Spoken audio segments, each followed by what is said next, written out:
Having replaced the Ottomans, Britain rules as a colonial power over the lives of Arabs and Jews in Palestine.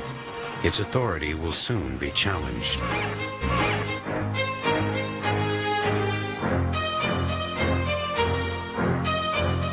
In what became known as the Balfour Declaration, the British promised the Jews a home in Palestine. Tel Aviv streets are filled with Jewish immigrants who escaped the pogroms and hardship of Eastern Europe and Russia, hoping to build a new life.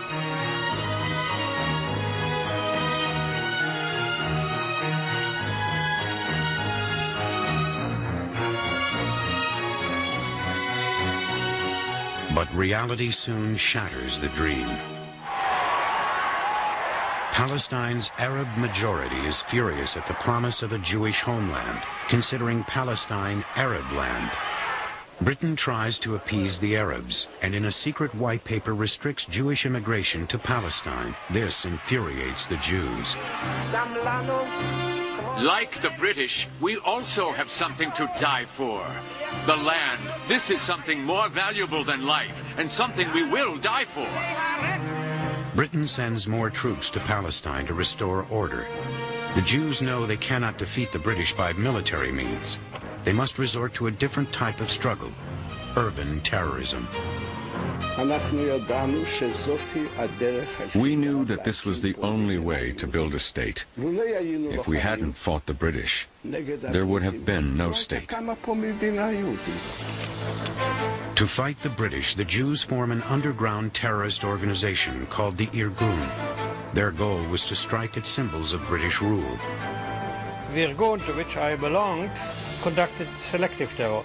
They never killed women or children if they could help it. They just killed the soldiers and the officers and the officials of the occupying power, the colonial power.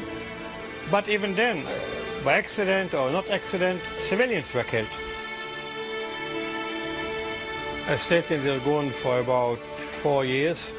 I left the Irgun, which at the time was quite an unusual thing to do. We had an anthem, which one of whose lines said, "We shall be released from the ranks only by death." And we believed in this.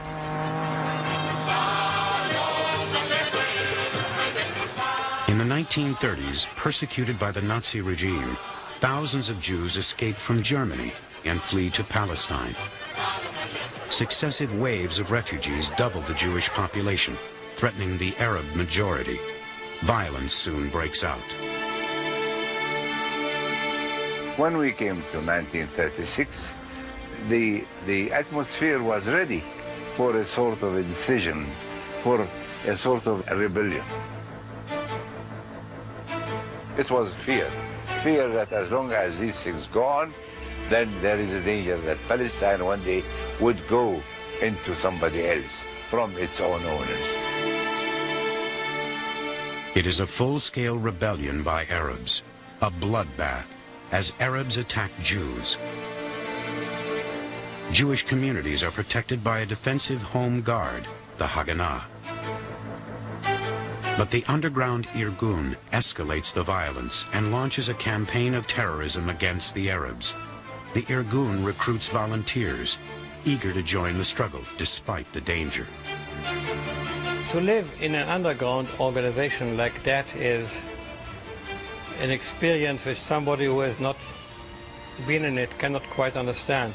It fills your life completely. It gives purpose to your whole life. Every minute in your life, waking or sleeping, you are a member. You live in constant danger.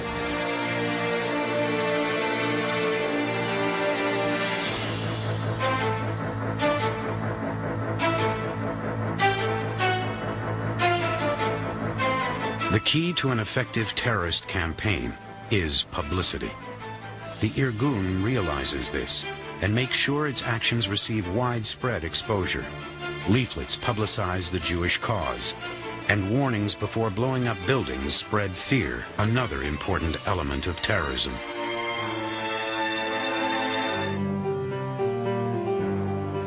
But within the ranks of the Irgun, a militant group breaks away and forms a radical splinter group called the Stern Gang.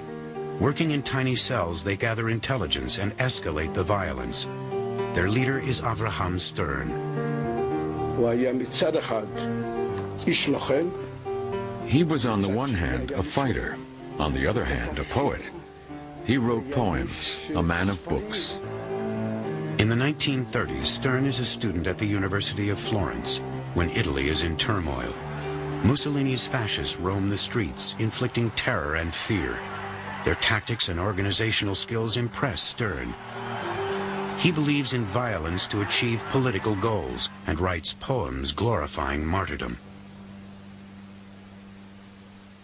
Stern had become convinced that in order to succeed, a national movement must produce its own martyrs. The British would not live unless forced to do so by a very determined movement which would be ready to form and to produce martyrs.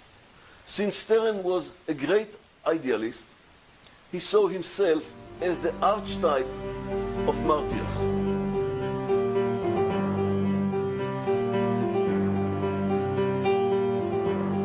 In Palestine, the Stern Gang does not hesitate to use ruthless tactics. To support its campaign of terrorism, it blackmails shop owners and robs banks. When 2 Jewish policemen are killed in one of its operations, Palestine's Jews turn against the Stern Gang. Lots of people were against Stern. So what? They were afraid it would disturb them, that the British would make problems for them. But a lot of people helped out behind the scenes, in quiet. But many called you terrorists. So what? Do you think we were offended? During World War II, Stern's hatred of the British drove him to consider an alliance with Nazi Germany. In 1941, he sent an envoy to the Nazis to discuss a possible collaboration against their common enemy. The Germans turned down his request. In Palestine, Stern becomes a pariah. Eventually, he is ambushed and killed by the British. When they became so unpopular that no one was ready to help them, it was a child's play. The leader was caught and killed and no one cared a damn about it. There was no outcry against it because everybody said it serves him right. He's crazy. Future Prime Minister Yitzhak Shamir, an adherent of IRA tactics, inherits the leadership. My code name was the name of the famous fighter from the Irish Liberation War, Michael Collins. Michael. Michael is Mikhail in Hebrew.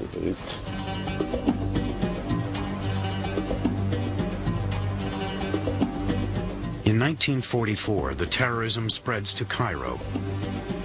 Lord Moyne, Britain's highest-ranking government official in the Middle East, is assassinated by 2 of Stern's gunmen. Their murderous act draws the world's attention to Palestine. Our war was not a war of hatred. It was a war of dedication, of love to Israel's people and land.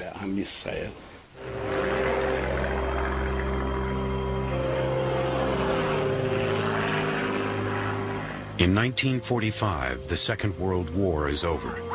Jewish Holocaust survivors now look toward Palestine as their last refuge.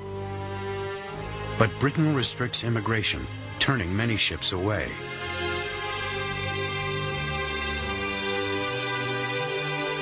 Many refugees are deported to Cyprus. In the wake of the horror of the concentration camps, once again Jews find themselves behind barbed wire.